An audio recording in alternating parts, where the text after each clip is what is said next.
Eu quero fugir um pouco daquilo que a gente tem feito, porque a gente estava estudando o livro de João, então nós chegamos até o capítulo 5. Só que hoje, apesar de que o Theo, semana passada, ele falou sobre o propósito do Natal, enfim, eu quero falar um pouquinho mais e algumas coisas um pouquinho mais específicas para a nossa comunidade em si, porque eu acredito que algumas coisas quem tem que falar é o pastor. Então eu quero falar isso para, de alguma forma, liberar vocês de algumas coisas que talvez tenha aprendido por vários ensinamentos que foram dados, mas eu, enquanto pastor dessa comunidade, eu quero falar algumas coisas aqui, e eu acredito que vai ser bênção para todos nós. Então eu gostaria que vocês abrissem suas Bíblias no Evangelho de Jesus segundo João, no capítulo 10, a gente vai ler alguns versículos aqui, e eu quero falar algumas coisas desses versículos, e depois falar algumas coisas também em relação ao Natal especificamente. João, capítulo 10, vamos ler a partir do verso 10. João 10, a partir do verso 10. Beleza? Todos acharam? Então vamos lá. João 10, 10. O ladrão vem apenas para roubar, matar e destruir. Eu vim para que tenham vida e a tenham plenamente. Outra versão vai dizer: eu vim para que tenham vida em abundância. No 11 ele fala: eu sou o bom pastor. São palavras de Jesus.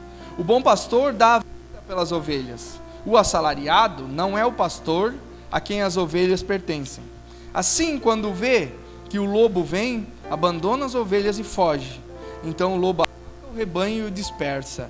Ele foge porque é assalariado e não se importa com as ovelhas. 14. Eu sou o bom pastor, conheço as minhas ovelhas e elas me conhecem. Assim como o Pai me conhece e eu conheço o Pai e dou a minha vida pelas ovelhas. Tem outras ovelhas que não são deste aprisco. É necessário que eu as conduza também. Elas ouvirão a minha voz e haverá só um rebanho e um só pastor. Por isso é que meu Pai me ama, porque eu dou a minha vida para retomá-la. Ninguém a tira de mim, mas eu a dou por minha espontânea vontade. Tenho autoridade para dá-la e para retomá-la. Esta ordem recebi de meu Pai. Nós estamos num tempo em que se fala e se faz muita coisa voltada para o Natal. E eu quis pegar esse texto de João 10 aqui para falar algumas coisas em relação a isso. E umas dessas que eu quero falar é que Jesus, ele veio para nos dar vida. Aquele menino que nasceu naquele presépio, naquela estrebaria, ele nasceu com um propósito. Ele, sendo Deus, se fez carne e veio, nasceu entre nós, ser carne como nós, ter sentimentos, fome, sede, desejos, passou frio e passou tentações. E ele veio com um grande propósito, que foi dar a vida por nós, nos ensinar, depois morrer e ressuscitar para que todos nós pudéssemos ter vida. Por isso que o versículo 10 começa: eu vim para que tenham vida, e vida em abundância. Eu tenho falado bastante aqui nesse ano, e eu quero frisar isso novamente aqui. Nós conhecemos uma palavra em João 17,3, que fala que a vida em Jesus é que nós tenhamos uma vida plena e alegre. Então Jesus veio para nos dar vida e vida plena, não apenas depois da morte, mas ele veio agora. E que todo esse movimento do Natal, e a gente não cansa de dizer isso, né? Não voltemos para que seja algo somente comercial, mas que tudo isso nos lembre que a gente direcione o nosso pensamento, o pensamento dos nossos filhos, para a essência do Natal, que é Jesus, que veio, nasceu, mas ele não só nasceu, ele viveu, nos ensinou, fez milagres, ressuscitou mortos, fez cegos verem, fez surdos ouvirem, chamou Lázaro, vem para fora, e ele estava morto e ele viveu, ressuscitou pessoas que estavam longe. Então ele fez tantas outras coisas, ele não apenas nasceu. Isso é um marco, sim, ele nasceu, mas ele, em toda a vida dele, ele fez coisas maravilhosas, e nós deveremos celebrar tudo isso. Tudo isso. E ele continua dizendo que ele é o bom pastor. Ele é o bom pastor. E eu também quero aqui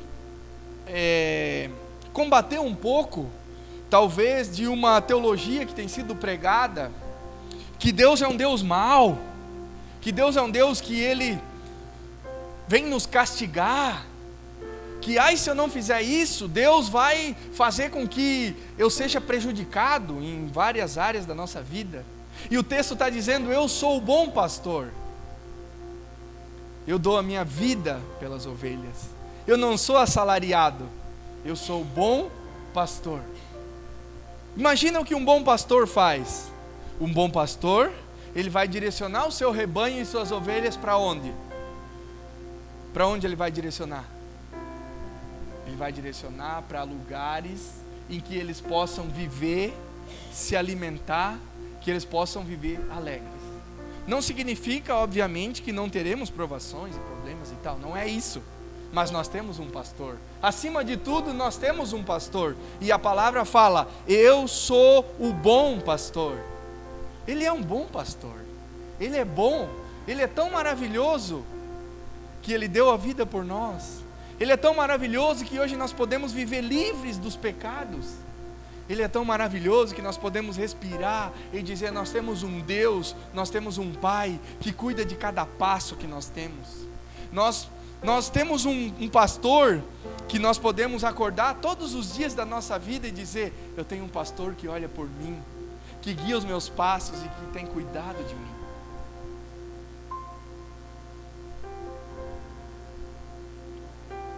Isso tem que cair no nosso coração, e nós temos que viver isso, usufruir disso, porque foi um Deus que nos deu vida.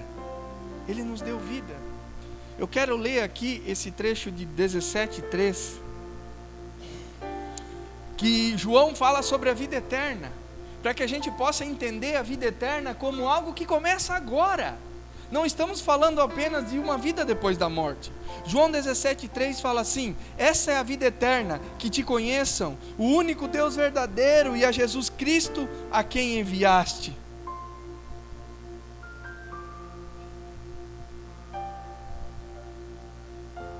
Qual é a vida eterna? Fala aqui: que te conheçam, o único Deus verdadeiro. Então, a partir do momento que nós conhecemos Jesus, nós passamos a usufruir de uma vida eterna. Quando? Agora. Começa agora. Vai ser eterna? Vai ser eterna. Maravilhosa? Vai ser. E nada se compara à vida eterna que nós teremos. Mas ela começa agora. Porque nós temos um bom pastor e ele nos leva por bons caminhos, pastos verdejantes. O salmista vai falar, né? Águas tranquilas e pastos verdejantes. Nós ainda estamos no mundo e os problemas ainda estão aí, mas nós temos um bom pastor. O melhor de todos, nós temos o bom pastor. E muitas pessoas têm ensinado que nós devemos anular o Natal, no sentido de, por exemplo, árvore de Natal, de decoração, de fazer um presépio, que nós devemos anular isso, e que nós devemos esquecer isso. Eu não sei quantos aqui ouviram isso, mas eu quero dizer para vocês hoje, como pastor dessa comunidade, que o nosso papel enquanto pais, enquanto ensinadores da nossa família e da nossa casa, e eu aqui enquanto pastor, é que nós devemos celebrar o Natal. Celebrar o Natal. Celebre o Natal. Ah, mas a data não era essa. Não importa qual era a data. O que importa é que o nosso bom pastor nasceu.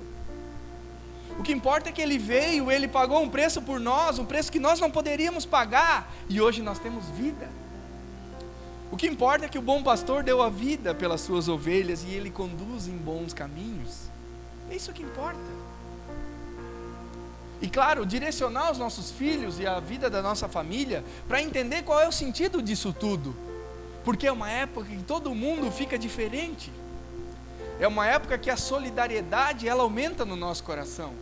É uma época que talvez a gente tira um pouco os olhos do nosso próprio umbigo e olha para o outro.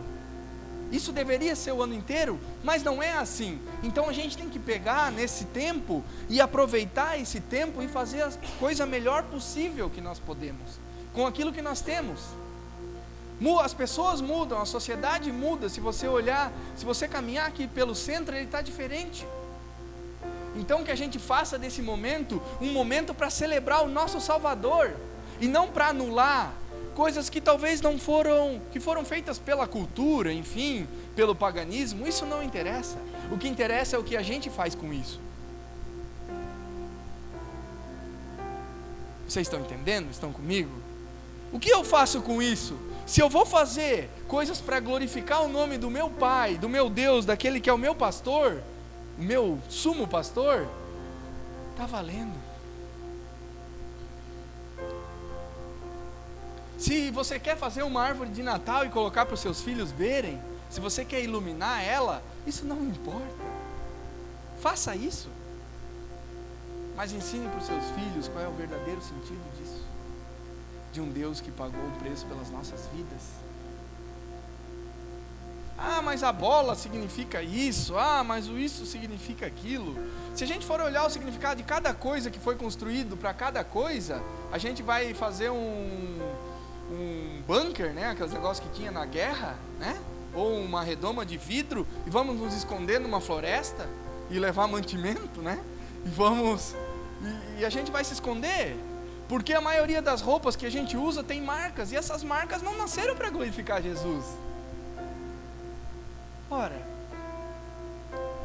a maioria das coisas que a gente come e que a gente consome, elas não nasceram para glorificar Jesus. Nem por isso a gente deixa de fazer. Nem por isso eu deixo de andar com o carro, de dirigir o carro, de usar ele. Nem por isso eu gosto de uma roupa bonita.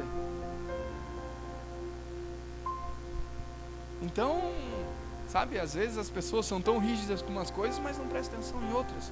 Então eu quero liberar vocês. Eu quero dizer aqui para vocês, você que quiser enfeitar a sua casa, que quiser, faça.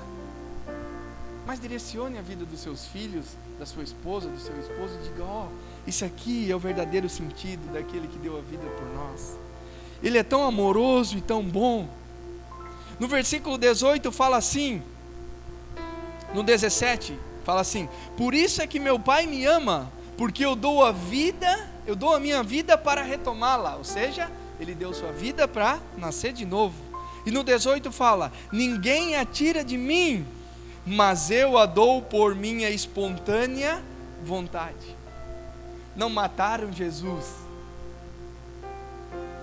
Não mataram Jesus. Ele falou, eu a dou por minha espontânea vontade. Porque se tivessem matado ele, isso seria um assassinato. Não, ele se entregou. Porque esse era o grande propósito de toda a Bíblia. De toda a Bíblia. Quando a gente olha toda a Bíblia, ela aponta para Jesus e para aquilo que ele morreu, para aquele momento que ele morreu e ressuscitou. Ele entregou sua própria vida por mim e por você, e para todo aquele que nele crê. João 3,16 fala isso, né? Deus deu seu Filho unigênito para todo aquele que nele crê não pereça, mas tenha a vida eterna. Para que tenha a vida eterna. Celebremos essa vida. Celebremos essa vida.